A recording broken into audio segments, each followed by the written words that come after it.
நாம இன்னைக்கு இந்த வீடியோவில் என்ன பார்க்க போறோம் அப்படின்னா ஃப்ரேம் செட் எப்படி கிரியேட் பண்ணலாம் அப்படிங்கறத நாம இன்னைக்கு இந்த வீடியோவில் பார்க்க போறோம்.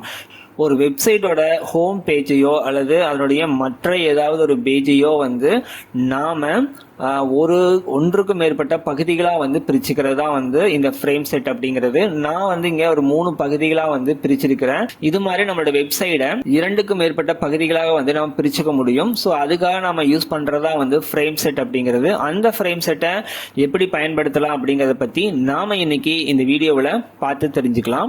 ஓகே, நான் இதெல்லாமே ரிமூவ் பண்ணிக்கிறேன். ஸோ ரிமூவ் பண்ணிட்டு நம்ம ஃப்ரேம் செட் எழுதிக்கலாம். ஸோ நம்ம என்ன பண்ணோம்னா ஃப்ரேம் செட் அப்படின்னு சொல்லி ஒரு டேக் இருக்குது. Frame FRAME frame set. Okay, frame set அப்படின்னு இருக்குது. ஸோ நான் என்ன பண்ணேன், கீழே ஃப்ரேம் செட்டை க்ளோஸ் பண்ணிக்கிறேன். FRAME SET frame set and frame செட்டை க்ளோஸ் பண்ணியாச்சு. இந்த ஃப்ரேம் செட்டுங்கிறது நம்மளுக்கு எப்படி வேணும்னா காலம் வைஸா வேணும். அதனால என்ன பண்ணா COLS அப்படின்னு கொடுத்துட்டு ஈக்குவல் கொடுத்துட்டு இது எத்தனை பகுதிகளா வேணும் அப்படிங்கறத நாம இங்க கொடுக்கணும். எனக்கு 2 பகுதியா வேணும். ஸோ அதனால 50%, இன்னொன்னு 50% நம்மளுக்கு வேணுங்கிறதுக்காக நான் கொடுத்துக்கிறேன். ஓகே, ஸோ ஃப்ரேம் செட்டை நம்மளுக்கு காலமாக வேணும். அது 50% 50% இருக்கணும் அப்படிங்கிறது தான் கான்செப்ட். இப்போ நம்ம கண்ட்ரோல் S கொடுத்து இதை சேவ் பண்ணிக்கலாம். ஓகே, நம்ம நெக்ஸ்ட் நம்ம என்ன பண்ணுறோம் அப்படின்னா ஃப்ரேமுக்கான அந்த அட்ரஸ் பார்த்து கொடுக்கணும்.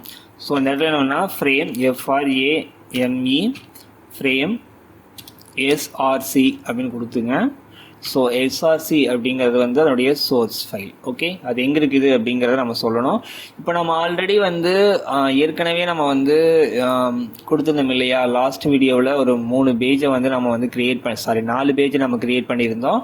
ஸோ அதே பேஜவே நம்ம எடுத்துக்குவோம். ஸோ நான் கண்ட்ரோல் O கொடுத்துக்கிறேன். ஸோ என்ன பண்ணால் பேஜ் 1 அப்படிங்கிறத ஒரு ஃபஸ்ட்டு ஒரு பேஜோட நேமு. ஸோ இந்த அட்ரஸை நான் அப்படியே என்ன பண்ணிக்கிறேன், காப்பி பண்ணிக்கிறேன். ஓகே, காப்பி பண்ணிவிட்டு இங்கே நம்ம இதை என்ன பண்ணிக்கலாம்னா பேஸ்ட் பண்ணிக்கிறோம். ஓகே, நம்ம அங்கே காப்பி பண்ணி பேஸ்ட் பண்ணிக்கிறோம். ஸோ செகண்ட் பேஜையும் நம்ம என்ன பண்ணிக்கலாம்னா கண்ட்ரோல் O கொடுத்துக்கிறோம். ஸோ பேஜ் 2 அப்படிங்கிறத நம்ம ஓப்பன் பண்ணிக்கலாம். ஸோ இந்த அட்ரஸையும் நம்ம என்ன பண்ணிக்கலாம் காப்பி பண்ணிக்கலாம். ஸோ காப்பி பண்ணிவிட்டு ஸோ நம்ம என்ன பண்ணிக்கலாம்னா ஸோ என்டர் பண்ணிக்குவோம். ஸோ என்டர் பண்ணிவிட்டு இங்கே ஃப்ரேம் FRAME ஃப்ரேம் கொடுத்து SRC ஈக்குவல் கொடுத்து பேஸ்ட் பண்ணிக்கலாம். ஓகே, நம்ம அங்கே காப்பி பண்ண மேலே அதுங்க அப்படியே பேஸ்ட் பண்ணிக்கலாம். ஸோ திரும்ப நான் என்ன பண்ணால் கண்ட்ரோல் C கொடுத்துட்டு ஸோ என்டர் பண்ணிக்குவோம். ஸோ திரும்ப நம்ம கண்ட்ரோல் O கொடுத்துக்கலாம். ஸோ O கொடுத்துட்டு நம்ம பேஜ் 3 அப்படின்னு சொல்லி ஒரு பேஜை நம்ம கிரியேட் பண்ணியிருந்தோம். ஸோ அதை நம்ம ஓப்பன் பண்ணிக்கலாம்.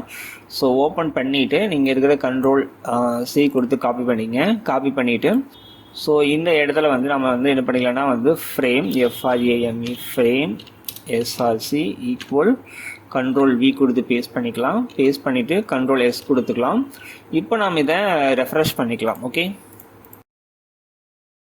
ரெஃப்ரெஷ் பண்ணிங்கன்னா பாருங்க, நம்மளுக்கு இது மாதிரி 2 இதாக பிரிஞ்சிருக்கும். நம்ம ஆக்சுவலாக இங்கே எவ்வளோ கொடுத்துருக்கோம்னா 3 சோர்ஸ் ஃபைல் நம்ம கொடுத்துருக்குறோம். பட் இங்கே 2 தான் வந்திருக்குது. ஏன் 2 தான் வந்திருக்குன்னா நம்மளுக்கு மொத்தமாகவே 2 காலமாக பிரிக்க சொல்லியிருக்கோம். அதனால நம்மளுக்கு 2 காலமாக இங்கே அது டிஸ்பிளே பண்ணி காமிக்குது. ஒருவேளை நீங்கள் இதை 3 காலமாக கூட நீங்கள் பிரிச்சுக்கலாம்.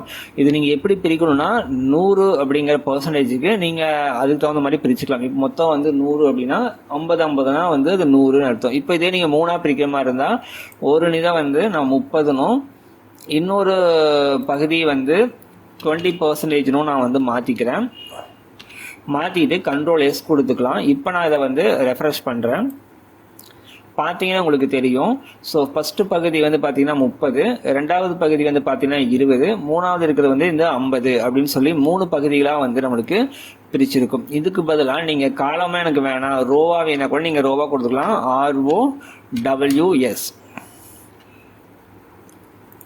கொடுத்துட்டு நீங்கள் ரெஃப்ரெஷ் பண்ணீங்க அப்படின்னா இது ரோ அடிப்படையில் நம்மளுக்கு ஷோ பண்ணி காமிக்கும். இது ரோவாவும் நம்மளுக்கு காமிக்கும். இதுவே நீங்கள் திரும்ப காலம்னு கொடுத்தீங்கன்னா COLS மட்டும் கொடுத்துட்டு நீங்கள் இதை ரெஃப்ரெஷ் பண்ணால் போதும். இது காலமாக நம்மளுக்கு வந்துடும். ஓகே, இந்த வீடியோ உங்களுக்கு புரிஞ்சிருக்குன்னு நாங்கள் நம்புகிறோம். மற்றும் ஒரு வீடியோவில் சந்திக்கலாம். இந்த வீடியோ உங்களுக்கு பிடிச்சிருந்ததுன்னா மறக்காமல் லைக் பண்ணுங்கள், கமெண்ட் பண்ணுங்கள், ஷேர் பண்ணுங்கள்.